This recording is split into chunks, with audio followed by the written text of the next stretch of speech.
Ano po yun? Yung tira mo na. Ah. Yun. Sentay.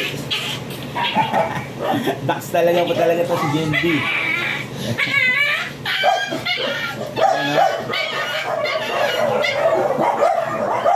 Yan na, hindi po to animal cruelty ha. Normal lang po sa aso na medyo masasaktan ng bahagya ng konti. So syempre, alam niyo naman, medyo malaki ang kargada ni Gen B. Pero after ng ano po, may pasok yung araw. Wala nang sakit. Ito na po, tapos na po. May pasok na ni Gen B.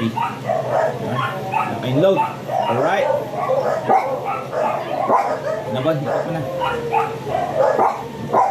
Dandan, bad. Yun. Lock na po.